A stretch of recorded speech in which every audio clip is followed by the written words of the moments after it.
However, if you've noticed, there's a QR code on the TVs behind me. I'm going to do like I've done before, and I'm going to put all of my slides and handouts for this class as we develop them into a Google Drive, and that QR code should give you access to the Google folder, and you can get this syllabus in electronic format, and you can also get the slides for tonight. Now, the slides and the syllabus are prepared in Google Slides and Google Docs. If you're not a Google Slides, Google Docs user, they are easily convertible to either PowerPoint and Word or to PDF. So whatever is your particular flavor, you should be able to get a hold of it there. And of course, we do have a few paper copies. If you want a paper copy and did not get one, if you'll see me after class, I'll make some more copies and make those available to you. So we're going to be looking at an historical survey of Paul's epistles for the next several weeks. And the idea here is to look at the history, the geography, the culture, the language that surrounds the writing of Paul's epistles. I mean, you think about it, there are 27 books in the New Testament. How many of them do we know were penned by Paul? 13. Almost half were penned by Paul. And I think it's very significant, not only, of course, to study the text of what Paul wrote, but also to understand as much as possible about the world into which Paul was writing and the circumstances against which Paul was writing. And that's going to be our focus in this class, is to look at the context, the cultural context, the historical context, the geographical context of the letters that Paul is writing, both from the point of view of Paul the author and also from the point of view of the original readers. And I think what we'll find is that the more we understand about that context, the more little things in the text will take on more depth and have extra facets of meaning, so that when you go back and you study the text and you do a deep dive into the exegesis of Paul's books, having this historical background, I think, will shed quite a bit of light on certain turns of phrase or certain illustrations that Paul uses that would be especially meaningful to the people that he's writing to in his day, that maybe don't resonate quite the same way with us in 21st century America. So that's sort of the goal here as we go into it. Now, let's think about just a moment when we consider Paul's letters and some of these ingredients that are going to be involved in any person who picks up and reads Paul's letters.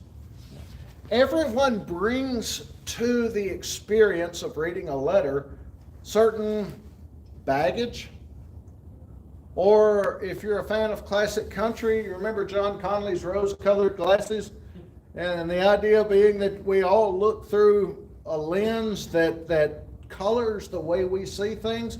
Same sort of thing. And you and I will look at things through the lens of the world in which we live. And the same is true of the Corinthians and the Galatians and the Romans and the Ephesians and all of the people that Paul was writing to. And so we look at things like the history that is going on around the time that Paul writes. You know, what's happening in the world?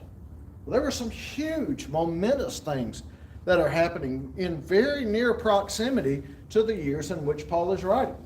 Okay? We talk about the geography. You know, where are the people to whom Paul is writing?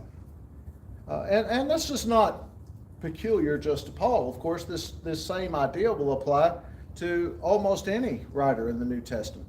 Now, you think about, for example, when John writes the 7 letters to the 7 churches of Asia, the phrases that he employs in those letters are often phrases that had specific significance to the people he's writing to. So, for example, when he writes to one church and he talks about washing their garments, that they be white as snow, and it just so happens when you dig into the history of that particular city and vicinity, one of the things they were known for was fullers, washing garments and making them very bright. And so the background comes into play, the geography, the culture. one of the things we're going to look at when we get to the Galatian letter is that the Galatian people were not, culturally speaking, they were not monolithic with the Greco-Roman people that lived around them geographically. I don't want to give away too much yet because that's a fun study in and of itself. But the Galatian people had their own cultural character. And they brought that cultural character when they became Christians along with them to a certain degree. It was part of who they were. And so when Paul writes his letter to the Galatians, some of the things that Paul says in that letter are designed to specifically appeal to them and their background and their cultural character. All right? Then we talk about language. Think about the language picture for just a moment. Okay? There was a sort of a universal language around the Mediterranean Sea at the time Paul's writing. What would that be? Greece. That was the Greek language. Thanks to Alexander the Great and his conquest, the Greek language was pretty universally spoken. But now, that wasn't necessarily the language of living room conversations in the homes of everybody. A great many people in the ancient Mediterranean world were bilingual, trilingual, so on and so forth. And so they may very well have spoken Greek in order to be able to do business during the day and carry on whatever trade they did. But at night, when they went home to their family and they were around their friends, they may have spoken an entirely different language. For example, probably when Jesus was doing most of his ministering in Palestine, the ordinary spoken language on the street probably would have been Aramaic. Even though most of those people wrote Greek, spoke Greek, and the writers who write accounts of Jesus' life write them in Greek. But very likely Jesus did a lot of speaking in Aramaic. Paul, of course, writes his letters in the Greek language. But what's Paul's background? Roman. I'm sorry? Roman. He is a Roman. That's a good point. Now think about this. Let's just talk about some things each one of these bring. Paul's background, he is a Roman citizen.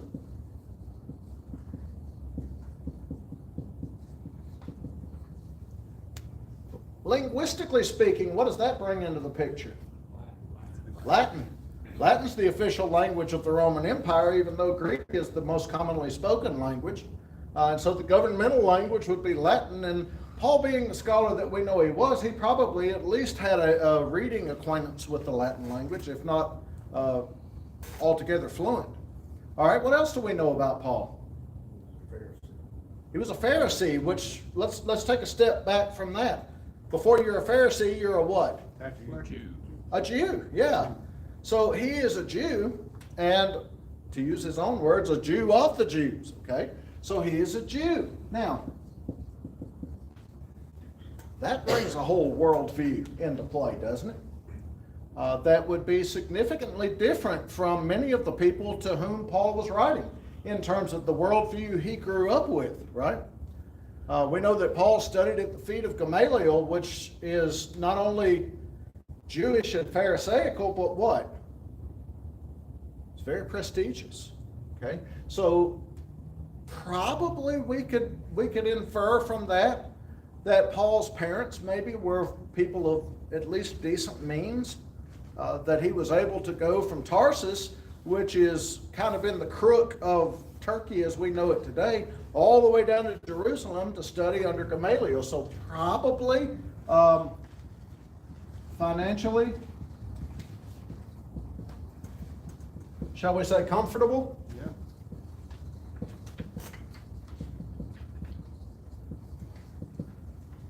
Along that same line of thinking, Paul is highly educated, right?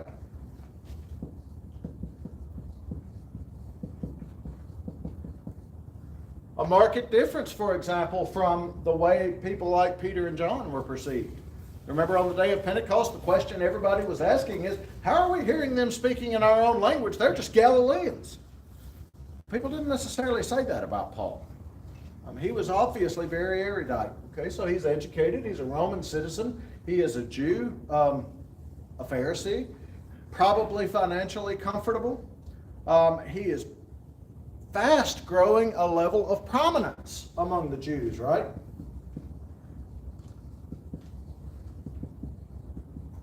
Okay, so he brings a whole background. And then, of course, when he converts to Christianity, now what is he? He's a traitor. He's a traitor, yeah. To the Jews, he becomes a traitor, which is why they seek his life. That's exactly right. So Paul has all of this that he brings into the letters that he's writing, but it's not just the person who throws the ball who puts something into the experience, it's also the person who catches the ball, right?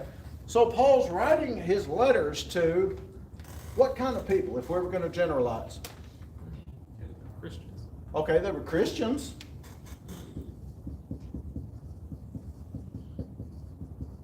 What else? Other Jews and Gentiles. I'm glad you said it that way. We generally think of Paul being the apostle to the Gentiles, but if you read carefully his experiences in the book of Acts, where does he go in every city with the start preaching? Synagogue. Goes to the synagogue. And so he's writing to mixed audiences of Jews and Gentiles. Although it might be fair to say that those audiences were probably majority Gentile, right? Which introduces a whole nother level of things. Because if you grew up in a Gentile household, you grew up with an entirely different worldview than Paul did in a Jewish household, right? You very likely did not grow up exposed to the same God that Paul grew up worshiping. In fact, depending on the locale, it might have been all the Greek gods. It might have been the Roman incarnation of the Greek gods. It might have been one or two gods that were specific to a certain location, those sort of patron gods, if you will, of a section. It might have been what the Greeks called heathen gods. What would a Greek call a heathen god? Egyptian. Okay, the Egyptians, potentially, although I don't know that Paul wrote to Egyptians, but that's a good example. What else? Think north. Germanic. The Germanic peoples. The barbarians that we read about from time to time,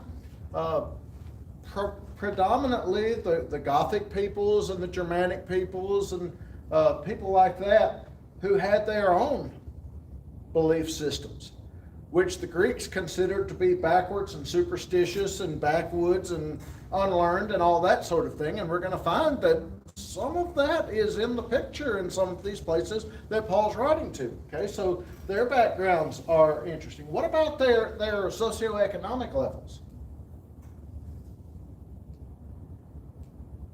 Well, it's literally all over the map, isn't it? I mean, you have a church like Corinth that is, from all indications, quite affluent. And then you have in 2 Corinthians chapter 8, Paul mentions the churches in Macedonia, and he describes them as being in deep poverty. So,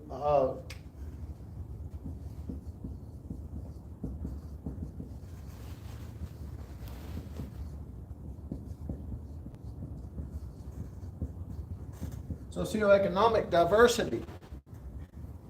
What about education level? Also very diverse, right? If any at all. I'm sorry, I heard something. If any at all. Right, any and all. That's exactly right. And so he's writing to a broad swath of people, but each individual book is written to a group of people that will collectively have sort of a character of their own. Did you have your hand up, Greg? A lot of these are conquered peoples, but not all of them. Like in Philippi, you may have a lot of Romans, right? Right, yes. So they may have different perspectives on the politics of the day and the dominion of Rome, right? Very much so. I'm glad you brought that up. A lot of these places were conquered in various different aspects, and some of them, interestingly enough, when we study the history, would have viewed the Roman conquest as a bit of a liberation. Others would have viewed it as a very onerous burden. Corinth, for example, well, the battle that lost Corinth to the Romans was also the battle that was essentially the deciding factor in Rome taking over the Greek control of the ancient world. Okay, so Corinth is a very, very interesting place to study the social mindset. So he's writing to people, and when they pick up his books and his letters and they begin to read them, they're going to be looking through lenses like this and reading what he's saying through lenses of their own experiences. All right? Now, the circumstances against which Paul is writing. So we could probably say with safety that Paul's writings are going to span from about 50 to 67 CE. Caleb has converted me. I'll never quite get used to saying CE and BCE, but he's got a valid point that it really doesn't make sense to say Jesus was born 4 years before Christ. So I can't really argue with that. So 50 to 67 CE is probably the time frame during which most likely all of Paul's letters are written. Well, what's going on in the ancient world from 50 to 67? That's not a real long time, 17 years. But there are some seismic changes, some of which are just beginning during this period that will play out later on in history, some of which are reaching their zenith during this period, and some of which are in the very recent past. Okay, think about this. Julius Caesar, who alters the entire face of the Roman Republic to empire transition, well, that's only in the 40s BCE. So you're talking 100 years prior. Now, I'm going to hurt some of our feelings, mine included, but if you stop and think where we were 100 years ago, we were right on the cusp of the Great Depression. Think about how much the circumstances from 1925 to 2025 have shaped the world in which we lived and changed the world from the way it was pre-1925 to where it is tonight. Massive change, right? So just within 100 years, you've got Julius Caesar to Augustus Caesar, a whole series of Roman civil wars that shaped the evolution of Rome from a republic into an empire. Rome takes possession not only of Italy and the western half of the Mediterranean, but Greece and the central part of the Mediterranean, and then expands eastward and takes over the eastern Mediterranean and on as far as much of what had been the Greek Empire. Okay, so massive changes going on here. Okay, and with it comes a lot of other things. So these are all things that are in play here when we think about the language, the culture, the history, the geography that's in back of this. Now, we're also thinking about, during this period, the church is within its first generation. I want to just throw this little seed of thought into your mind tonight, and if you're like me, you'll be chewing on it 20 years from now. The number 40 is often a very significant number in Scripture.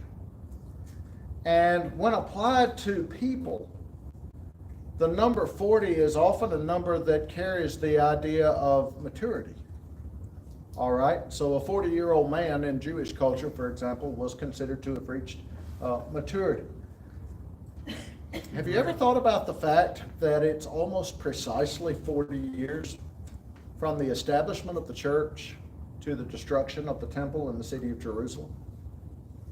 And the things that change and happen in those 40 years, in a very real sense, mature the church. So that the church, after the fall of Jerusalem, is a very interesting place to be. But where we are is in the years leading right up to the destruction of Jerusalem. I mean, Paul dies probably about 68, 2 years or so before the destruction of Jerusalem.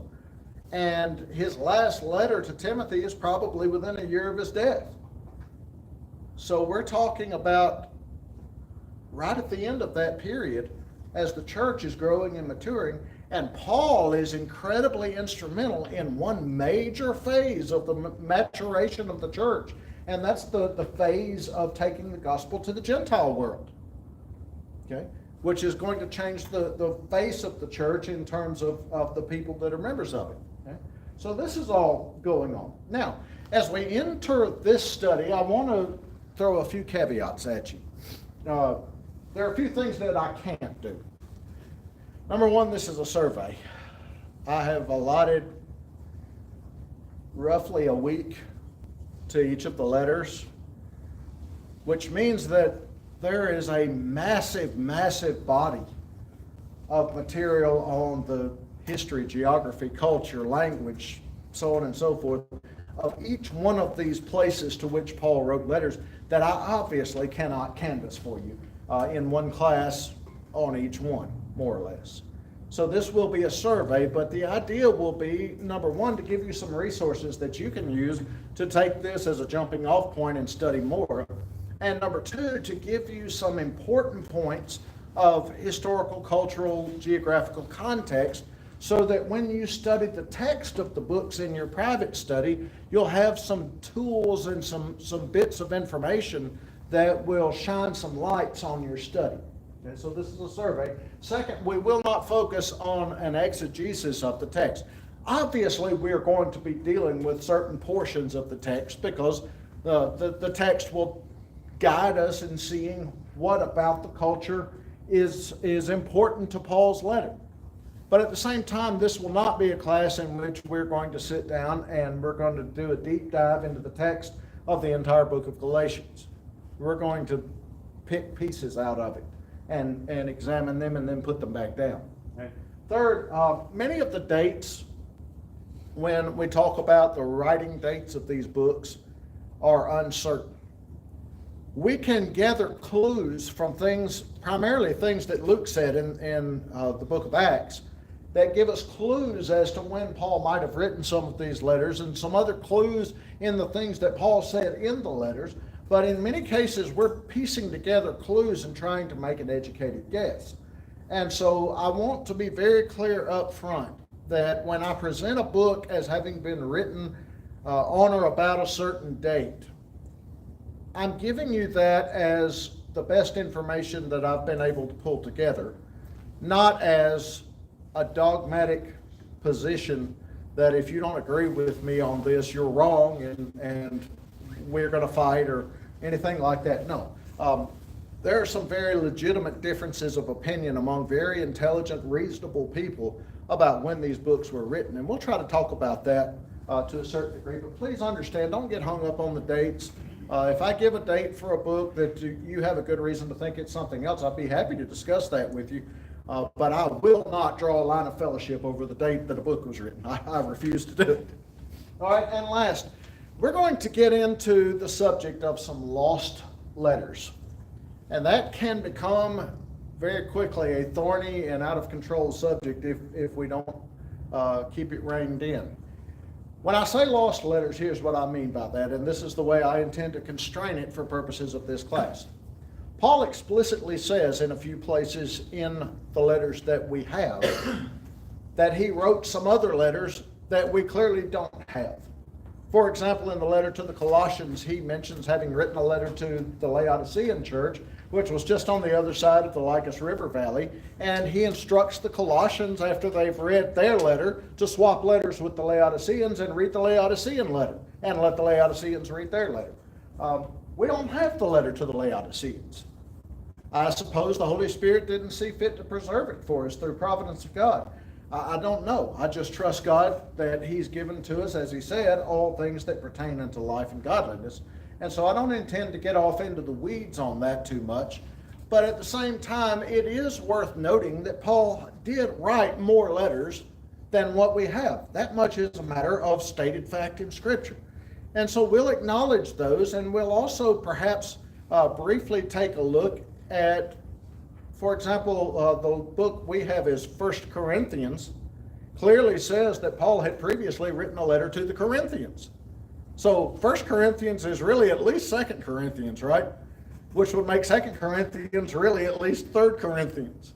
But it'd be kind of weird if we had, Romans, Galatians, 2 Corinthians, 3 Corinthians, and no 1 Corinthians. So we will allude to the fact that there are some letters out there that we know are out there that we don't have. What I will not be able to do in this class is go into a deep study of, number one, the canonicity of these books. That's a magnificent, fantastic study. It's just not the one we're doing. And number two, I don't intend to go into a deep dive on whether or not Paul wrote these books, okay? There's quite a bit of material out there. As a matter of fact, if you want to do some digging and reading, you will find somebody somewhere that has said that Paul didn't write basically all 13 of these at some point or another. And some voices very loudly say that Paul didn't write some of them. I'm not going to be dealing with that in this class. For purposes of this class, we will assume that Paul wrote the books that we have with his name on them, and we'll be dealing more with culture and history, geography, things of that nature. All right? Now, in the 3 minutes I have left, I intended to present to you a brief timeline of the life of Paul. Essentially, what we're looking at here, of course, is that Paul became a Christian sometime around 35-ish AD. I know those are really small, and I apologize. But it's quite some time before he sort of resurfaces and begins to be Paul the preacher that we read about in the book of Acts. As a matter of fact, you remember in the letter to the Galatians, Paul mentions a 14-year span that intercedes or intervenes there before he begins a lot of his missionary work. And so he goes on that first missionary journey. I'm going to take the position that none of the letters we have in the New Testament were written prior to or during the first missionary journey, which means 1st and 2nd Thessalonians would come shortly thereafter. Galatians, there's a huge debate. Was Galatians the first book he wrote? Was it somewhere in the middle? We don't know. Probably one of the earlier books that he wrote. Then that third missionary journey that he goes on, that's when things begin to get really interesting and letters begin to get written. And during that missionary journey, he spends about almost 3 years in Ephesus. Okay? Then he goes back to Jerusalem. He ends up getting captured. He gets accused of blasphemy. He goes through various trials. He appeals to Caesar. He gets on a boat. He goes to Rome. And where Luke leaves him is in Rome for 2 years. And that's the end of the book of Acts.